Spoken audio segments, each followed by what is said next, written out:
does it feel to break a 16-game conference losing streak, truly? The nature of that game there's that big emotional release at the end of it because it looked like it was going to go against State the whole game, and then you have the controversial at best and unpopular at worst decision to change quarterbacks, but it worked out. And Jeff Lebby's not thinking in the middle of the game about like, man, if this backfires on me, I could be in real trouble as far as my job goes. He's not thinking that, but I am. And that's what I was thinking. I was like, man, if State loses this game and it's Shapen's fault, that's going to be a real tough sell the rest of the way with Jeff Lebby. But instead, Shapen comes out, and after he throws an interception on the first play, everybody has got to be thinking the same thing. It's like, oh my gosh, I can't believe this is going to happen like this. But instead, after that play, Shapen played really well. 8 of his next 12. Has the game-winning touchdown, puts State in position to score 17 unanswered. And after the fourth quarter in State this year have been kind of an abusive relationship. It's been some ups and downs with them, They've had their good times, but they've had their bad times as well. Saturday was one of the good times. And for State, I really, truly believe that this team has some momentum now. And I feel like they've just been teetering on the edge of getting the ball rolling downhill to get this season on track. They've got 3 games left. I feel very confident they're going to get at least one more win, and I wouldn't say that the odds are against them getting 2. And I don't know who those 2 are going to be. I know I have an idea because there's only 3 games left, but Somebody texted me that Hey Dad was going to turn this into State's definitely winning the Egg Bowl on Monday. Definitely is a strong word. That's a really strong word, but Could State beat Ole Miss? Yeah. It changes the feeling of that game. It absolutely does. Could State beat Georgia this weekend? Yeah, they could. Is there any reason, based on what we've seen from Mississippi State this year, to not think that game won't be close going into the fourth quarter and State will have a chance to win? They did it against Tennessee. They did it against Texas. There's no reason to think that they won't do it again against Georgia. That's a team that last year State had one of its best offensive days against. And they just could not get stops. I think Beck threw for almost 500 yards in that game. Well, State's much better defensively this year, so we'll see where it takes us. Yeah. It's just about getting that first win and seeing where it goes from there. And what I said on the podcast, and I'll say it here, when it comes to Lebby, I don't know if Lebby is going to be the guy that in a couple of years has put State back in a position where they're a playoff contender and they're one of the top half programs in the SEC, or if he's a guy that's going to get fired in 15 games. I don't know the answer to that right now. The only thing I know about Lebby and his teams are they never quit. And for a guy who's gone through as many losses as he's gone through in the first 21 games of his coaching career, I think that's something. I think he's got a team that fights for him, that fights for each other, and you can if you're doing that when you're down, you should be in a good spot when you're up. And so hopefully those times are coming for Mississippi State very soon. Yeah, they're buying what he's selling. By the way, Jean Girard was the name of the driver. Jean Girard. But we'll do the box score stuff after the break. We'll do that typical game breakdown. But State fans are going to think I'm crazy because your heart rates and all that. But do you think it's almost better that they won the game in the way that they did because they now know that, okay, we can win a close game. We can be the team that executes this time. They found themselves in the exact same spot where they failed time and time again. 3 times this season they were in that exact same spot and failed, and this time they didn't, and it's almost like you can breathe after, and when you find yourself in that spot again, you're not wound up tight. And even like the Arizona State game is so different because State led throughout the game, and then they fell behind there at the very end and then came back to win. So not the same kind of game. Lebby said today, he's like, I just prefer playing from ahead. And I wanted to ask him, are you sure? Because you played from ahead against Tennessee and Texas, and it didn't work out so well for you. There's something to what you're saying, right? That after all these fourth quarter dramas, to be the team that this time comes back and gets the win in the fourth quarter, that might be something you can build off of for sure. To your question about Georgia and is it crazy to think that this will be a close game late? The answer is no. It's not crazy to think that because Mississippi State is 8-1 against the spread this year. 8-1. Lebby makes you money. You can make money with Jeff Lebby. The only loss against the spread all season long was the Texas A&M game. Mm-hmm. Everything else has been close. A lot of people are going to lose the spread against Texas A&M this season. Yeah, probably. They're a good team. And Georgia this year, I mean, close game with Tennessee, close game with Ole Miss, close game with Alabama, close game this past weekend with Florida. Yeah, they blew out Kentucky, but who would lose to Kentucky? Georgia has been a team this year. He's feeling himself today. Look at that. Georgia has been a team this year that they're Welcome really back, good. Hey, Dad. Thank you. They're a really good team, Georgia is. But this is not 2021, 2022. I've got first-round picks on the bench, Georgia. This is just a good Georgia team. They're beatable. Do I think State will win? No, I don't. But can State go into the fourth quarter down 3, down 7, up 3, up 7? Yeah, absolutely they can. Yeah. Winning close games, it's a must now in particular. That's why when we may get to them later, we may not. We just may not have time. But part of why Hugh Freeze's post games after every loss were so embarrassing was, we're so close, we're so close. Close doesn't matter. And the average margin of victory in SEC games this year, 1 touchdown. Yeah. The average margin of victory across the country is the lowest it's been in a long, long time. Close games are just the norm now. I believe Saturday, Ole Miss was the only team that won by more than 1 score. Am I correct? I believe that is accurate. Georgia won by 1 score. State won by 1 score. Texas dominated that game, but they ended up only winning by 3. Field goal game. Yeah. And then Oklahoma Kentucky, over Tennessee was a 1-score game. Oh yeah. So I mean, the parity is real, and it's top to bottom in this conference right now. Go ahead. I know you guys dive into all the lines tomorrow, but to Borky's point, spreads for this week in the SEC, obviously there's not one on Ole Miss and the Citadel because it's an FCS game, and that doesn't come out to the very end. 7.5, 7.5, 7.5, 11.5, 3.5. This is the 11.5. Which one is that? Alabama over LSU. Okay. I mean, that's Alabama LSU. Yeah. I know. I mean, LSU has the talent to win that game. So, yeah.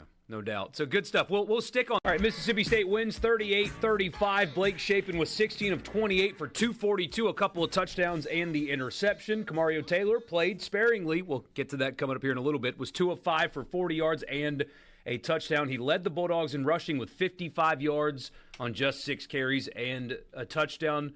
Fluff, 12 carries, 25 yards. In there as well. Mississippi State only 106 rushing yards, and 55 of those came from the backup quarterback. Anthony Evans and Brennan Thompson, a pair of 100-yard games. Wash, rinse, repeat. Just say that basically every week at this point. Evans had a couple of touchdowns on his 5 catches, and Thompson had 107 for 6. On the other side, Taylon Green, 194 yards passing on 19 of 31 and a touchdown. More importantly, I know Mike Washington had a big day with 116 yards on 19 carries. Taylon Green, only 46 rushing yards. One of them did go for a score. But Mississippi State largely, if you'd have told us before the game that he's going to have under 250 total yards, Jeff Lebby would have cut his hand to sign that in blood. Yes, sir, I will take that, please. So that's sack-adjusted yardage, as is the case. And so he did still run it with some level of success, but, boy, Mississippi State got to him also some. Yeah, 3 sacks in the game for the Mississippi State defense. Yeah, just defensively for 3 quarters, Arkansas was able to kind of get what they wanted. But in the fourth quarter, State was able to find some stops, and that was such a key for Mississippi State. They were able to get off the field, and that's what – it doesn't make a difference if you're scoring when you're down 14. You got to get stops, and State was able to do that. They were able to put some pressure on Taylon Green. They were able to make some good tackles, and that was a huge part of why State won. But this game, obviously the story of this game is the quarterback situation where Shapen goes down with they're going to check him for a concussion basically. Right. He hit his head, and they're going to check him out. And so they bring in Taylor, and in 2 of his 3 drives, State finds the end zone. One via the pass, long ball to Anthony Evans, and then the other one on a play where that's a play that Taylor can make that Blake Shapen can't. The run where he feels the pressure, he takes off, and then he's barreling through the middle. And that's the play where you see what Mississippi State, because the passing play Blake Shapen can make. But when you see Taylor doing that, that's what State fans are excited about for the future. And Some of them are excited about it this year.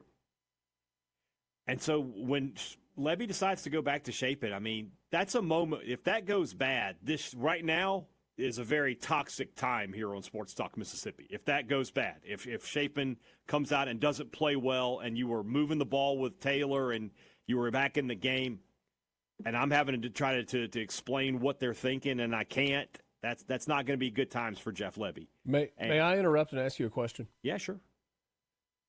Is it a good thing that this played out the way that it did in a road game? Yes. Yes. Because if you bring Shapen out there, think would about he have the been whole booed scenario. coming back in? He's booed coming back on, and then he throws a pick. He's going to get booed off the field. It's going to be ugly. Yes. The fact that it happened on the road allowed for maybe a little bit, just a little different kind of grace period there. I don't know. Did you think the bigger decision for Jeff Levy was bringing Shapen back in the game or bringing him back in the game again after throwing the interception? Or once he had made the decision, was the decision made? Yeah, he was pot committed at that point. He has to stick with Shapen at that point. He doesn't have any choice. If you go back to Taylor at that moment, people are going to be like, what are you doing? So at the very least, yeah, he made a decision and he stuck with it. But it ends up being the right decision. I was saying, to his credit, Blake Shapen goes 3 straight scoring drives in the fourth quarter, 2 of them touchdowns. He wins you the game. There's no question. And, I can sit here today and tell you that I still can't believe he made the decision to do it. Like, that took some chutzpah, some chutzpah, some cojones to make that decision. But he made it. He stuck with it. It worked. But the other side of that coin is that you see what Kamario Taylor can do. Mississippi State has got to find ways to make him more a part of the offense. It doesn't have to. It doesn't need to be like this. You don't have to give him a whole quarter or anything like that. But man, that guy's a weapon. They got to find more ways to use him. Thompson and Evans, you hit on them. State may end up with 2,000-yard receivers, which is something because in the entire history of playing football at Mississippi State, they've only had 3. How old are they? I should know this off the top. Mekhi Polk was just a few years ago in 21. Fred Ross did it, and then you have to go back to the 80s. How old are Thompson and Evans academically? Thompson's is last year. Evans, I think, is just a sophomore. He's got a couple more So years. The draft pick thing is going to change too now. It should with Thompson. Yeah. It should. But, I mean, he's also small, so I don't know. I know sometimes it's hard to work messages in from the C Spire text line, but I think these really go along with the conversation here. Mm-hmm. C Spire text line 601-879-4395. First one, Shapen is short, slow, and he can't run with an average arm.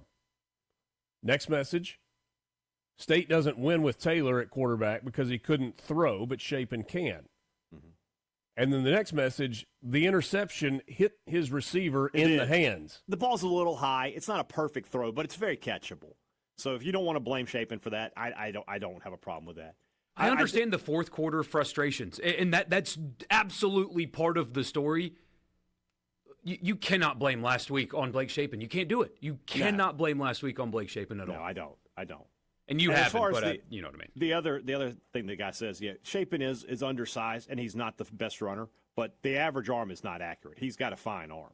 He can get the ball down the field. That's not an issue.